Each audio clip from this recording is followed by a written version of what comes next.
Hello ma'am, welcome मेरे channel पे। बताइए क्या सवाल है आपका? जी मैम, मुझे एक डाउट है कि अपकमिंग जैसे हम लोग जुडिशरी प्रिपरेशन कर रहे हैं, जी। तो उसमें जो अभी अपकमिंग एग्ज़ाम है यूपी का स्पेशली तो उसमें कन्फ्यूज़न ऐसे हायर जुडिशरी में बोथ पूछे गए थे लॉज़, तो क्या इस टाइम कैसे पूछे जाएँगे? क्या दोनों पूछे जाएँगे या फिर जो अभी प्रेज़ेंट के एक्जिस्टिंग लॉ हैं, उस पे पूछे जाएँगे? देखिए, ये आपका ही नहीं, काफ़ी सारे स्टूडेंट्स का ये जानना चाहते हैं कि अब क्या करें?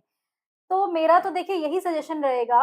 अब आप देख रहे हैं कि बहुत सारे एग्ज़ाम्स में क्या हो रहा है, पहले तो 3 साल की प्रैक्टिस पूछी जा रही है, ठीक है? तो कोर्ट ये जानना चाहती है, जो अथॉरिटी है, बोर्ड जो हमारा पेपर सेट करता है, वो ये जानना चाहती है कि आपके पास पुराने लॉज़ की कितनी जानकारी थी या क्या जानकारी है। अब आपने 3 साल प्रैक्टिस किया होगा तो आपको उसकी जानकारी होनी चाहिए।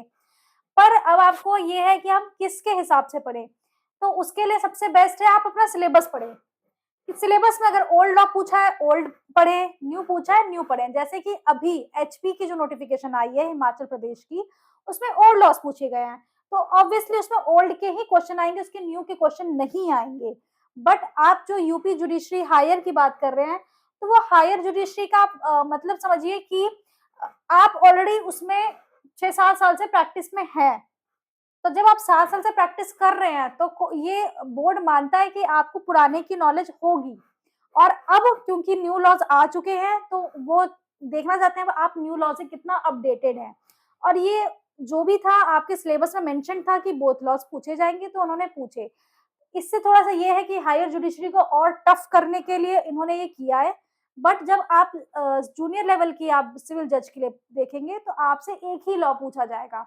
अनटिल अनलेस उसमें अगर कोई करंट अफेयर्स अगर आपका कोई सब्जेक्ट है, तो हो सकता है वो कुछ जनरल लॉ नॉलेज के लिए पूछ लें कि हाँ, पहले ये था, कोई फेमस जो सेक्शंस हैं।